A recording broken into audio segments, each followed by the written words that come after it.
Hello everyone, আজকে যে ভিডিওটা করতে ভীষণ একটা ভালো লাগা আছে। ভিডিওটা করছি এই কারণে, এখানে এসে একটা জিনিস লক্ষ্য করলাম যে ভারতীয় পোশাকটাকে ওরা এত পছন্দ করে, এত ভালোবাসে, এত মানে জিনিসটা ওদের কাছে মানে ওরা এটা সম্বন্ধে এত জানতে চায়। আমি প্রিভিয়াস কয়েকটা ভিডিওতে এটা বলেছি, তো ভাবলাম একবার এটা নিয়ে একটু বলা যাক। অনেকগুলো ভিডিও আমি করলাম, তো খুব প্রাউড ফিল করলাম এখানে এসে একটা জিনিস ফলো আপ করে। এখানে ভীষণ একটা প্রাউড ফিল হলো, জানেন তো।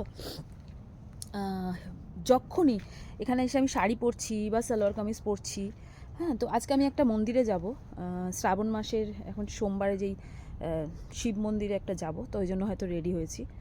তো বিশ্বাস করবেন না, এত রেসপন্স মানুষের, মানে এত কোয়ারিজ আমার এই পোশাকটা নিয়ে। একটা সিম্পল শাড়ি পরেছি, দেখতেই পাচ্ছেন। এত প্রাউড ফিল করছি তখন যে আমাদের এই পোশাকটা এত গ্রহণযোগ্যতা, যে বিদেশের মাটিতে এত গ্রহণযোগ্যতা, এটা কোনো ভাবিনি, জানেন তো। আসলে এক্সপিরিয়েন্স ছাড়া তো কথা বলে লাভ নেই। এগুলো তো যতক্ষণ না নিজে এক্সপিরিয়েন্স করি, আমি সেটা নিয়ে খুব একটা কথা বলি না। প্রত্যেকের মানে যখন আমি কোথাও যাচ্ছি, ধরুন আমি গেছি অনেক জায়গায় শাড়ি পরে গেছি, অ্যাকচুয়ালি সবাই মানে কেউ তো জিজ্ঞেস করছে এসে, বিলিভ মি, জিজ্ঞেস করছে যে এটা মানে এটা কোন দেশের পোশাক, আপনি কোন দেশ থেকে এসেছেন। কিছু লোক দাঁড়িয়ে দেখছে, কিছু লোক আমাকে কমপ্লিমেন্ট দিচ্ছে। তখন জানেন তো গর্বে বুকটা ভরে উঠছে। এই পোশাকটা আজকে এখন আর জানি না এটা বলাটা ঠিক হবে কিনা, নিজের দেশে এখন শাড়ি পরাটা এখন একদম দেখি না আর কি। খুব কম লোকই আছে শাড়ি পরে। ভীষণভাবে অ্যাকচুয়ালি আমার একটা বুটিক ছিল, তো আস্তে আস্তে আমি সেটাকে বন্ধ করার এটাও একটা কারণ। মানে শাড়ি কেনার প্রবণতাটা দেখলাম মানুষের মধ্যে একদম কমে গেল। এবার একটা শাড়ি তৈরি করতে গেলে সেটা যা কস্ট দাঁড়াচ্ছিল, সেটাকে আর মেনটেন করতে পারলাম না। কারণ এখন সস্তায় ওয়েস্টার্ন জামাকাপড় খুব বেরিয়ে গেছে, এবং মানুষ এখন চাকরি বাকরি করছে, সবই ঠিক আছে।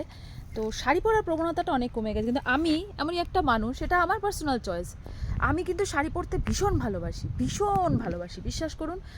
শাড়ি পরে আমি যে কমফোর্টেবল ফিল করি, শাড়ি পরে আমি যে মানে নিজেকে যতটা সাবলীল মনে করি, যতটা আমি নিজেকে মানে আমার খুব ভালো লাগে, স্বাচ্ছন্দ্য বোধ করি, এটাকে বলতে পারেন স্বাচ্ছন্দ্য বোধ করা।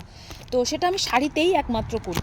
ওয়েস্টার্ন পোশাক পরি, কিন্তু পরতে হয় সেটা কাজের খাতিরে। কিন্তু বিশ্বাস করুন, শাড়ি পরে যে কমফোর্টেবল, যে ভালো লাগা, এই যে পরেছি আজকে, এত আনন্দ হচ্ছে। মন্দিরে যাব শাড়ি পরবো না, এটা হতেই পারে না। এটা আমাদের দেশে মোটামুটি সবাই মেনটেন করে। দুর্গাপুজো শাড়ি পরবো না, এটা হতেই পারে না। দুর্গাপুজোয় শাড়ি পরবো না তো কী পরবো? কিন্তু এখানে যখন যাচ্ছি কোথাও, আমি ধরুন একাই শাড়ি পরেছি, যে কটা জায়গায় আমি শাড়ি পরে গেছি আমি দেখিনি। আমি ইন্ডিয়ান অনেককেই দেখেছি, তারা হয়তো কুর্তিস পরেছে, জিন্সের ওপরে কুর্তি পরেছে, বা সালোয়ারও পরেছে, স্যুটও পরেছে, কিন্তু শাড়িটা মনে হয় আমিই পরেছি। প্রত্যেকটা মানুষের চোখ যেন আমার দিকে নয়, কিন্তু এটা ভুল অন্যভাবে নেবেন না কথাটা, আমার দিকে নয়, আমার পোশাকটার দিকে। মানে আমি ব্যাঙ্গেল পরছি, আমি ইয়ারিং পরেছি, অনেকে এসে হাত ধুয়ে ধরে জিজ্ঞেস করেছে, অনেকে এসে আমার চুড়িতে হাত ধরে জিজ্ঞেস করেছে মানে এটা কি, এটা কেন, রিচুয়ালস কি। ইভেন আমি যে সিঁদুরটা পরেছি, এটা নিয়েও জানেন তো এখানে লোকে কোয়ারিজ করেছে। তো তখন আমি ভাবলাম যে এত নিজে গর্ববোধ করছিলাম যে শাড়িটা এত প্রেফারেবল। আমি ভীষণ শাড়ি পরতে ভালোবাসি, আমার আশেপাশে সবাই জানে যে শাড়ি পরতে আমি কতটা কমফোর্টেবল। তো এখান দিয়ে এবার যা দেখ, আমি তো মানে অবাক হয়ে গেছি যে আমার শাড়ি নিয়ে এখানে লোক কোয়ারিজ করবে। বিশ্বাস করুন, প্রত্যেকে আমার জুয়েলারি, আমার শাড়ি মানে ভীষণভাবে কমপ্লিমেন্ট, মানে এত সুন্দর কমপ্লিমেন্ট পেয়েছি না। তো শাড়ি তো পরতামই, এখন তো মনে হয় শাড়ি ছাড়া আর কিছু, মানে দেশে ফিরে আর শাড়ি ছাড়ার মনে হয় কিছু পরবো না। কারণ আমি শাড়ি পরতে ভালোবাসি, কাজ ছাড়া শাড়ি পরতে ভালোবাসি। শাড়ি পরলে আমার নিজেকে মনে হয় শাড়ি পরলে সবচেয়ে ভালো লাগে। তো যাই হোক, তো ভীষণ গর্ববোধ করছি এখানে এসে, এটা ফিল করে যে এখানকার মানুষ আমাদের শাড়ি নিয়ে এত কোয়ারিজ করছে, এত জিজ্ঞেস করছে, এত জানতে চাইছে। ভারতীয়দের পোশাক নিয়ে ওদের এত কোয়ারিজ, ভীষণ মানে একটা ভালো লাগার। আপনাদের সাথে শেয়ার করব বলেই ভিডিওটা করলাম, এটা ভাবিনি শেয়ার করব। তো আমি এখন একটা শিব মন্দিরে যাব, আমাদের এখন একটা ওই এখানে না কি জানেন তো, মন্দির, মসজিদ, গুরুদ্বারা, চার্চ সব কিছু আছে। আমি এটা খুব অবাক লাগছে, মানে এর মধ্যে আমি গুরুদ্বারাও গেছিলাম, মন্দিরে আমি গেছিলাম, সব কিছু না খুব অ্যাভেলেবেল, এবং ওখানে না সব ধরনের মানুষকে দেখছি। মানে মানে সব মানে ধর্মবর্ণ নির্বিশেষে প্রত্যেকটা মানুষকে ওখানে দেখছি। তো এই জিনিসটা আবার এখানে আমার খুব ভালো লাগলো। তো যাই হোক, শাড়িটা পরুন, শাড়িটা ছাড়বেন না, কারণ এটা আমাদের কালচার, এটা আমাদের পোশাক। আমার পরের জেনারেশন তো আমাকে দেখেই শিখবে না। শাড়িটা পরলে আপনাকে, প্রত্যেকটা মেয়েকে যে শাড়ি পরলে কত সুন্দর লাগে সেটা বলার অপেক্ষা রাখে না। এখানে এসে যেন মানে একটা সেলিব্রিটি ফিল করছি যখনই শাড়ি পরছি, ওই জন্য শাড়ি পরার ইচ্ছেটা আরও বেড়ে যাচ্ছে। যখন এই ধরনের লুক নিয়ে বেরোচ্ছি, আমি তো বুঝতে পারছি অন্যদিন যখন বেরোচ্ছি আমাকে যে কেউ দেখছে না এটা তার প্রমাণ। আমি যখন ওয়েস্টার্ন ড্রেস বা জিন্স বা কিছু পরছি আমাকে কেউ দেখছে না, তখন ওরা চলে যাচ্ছে। কিন্তু যখন আমি শাড়িটা পরে বেরোচ্ছি তখন আমি বুঝতে পারছি যে আমাকে দেখছে না, আমার পোশাকটা দেখছে।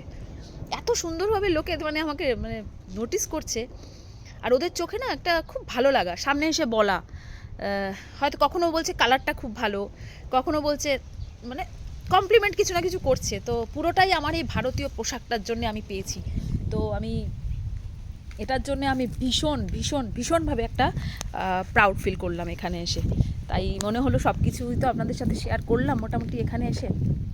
তো ওয়াই নট, এটাই বা কেনই বা করবো না, যেটা আমার দেশের গর্ব, যেটা আমার দেশের কালচার, যেটা আমার দেশের পোশাক। তো সেই জন্য একটা ছোট্ট ভিডিও করলাম। ভালো থাকবেন সবাই, সুস্থ থাকবেন, ঠাকুরের কাছে এটাই প্রার্থনা করি।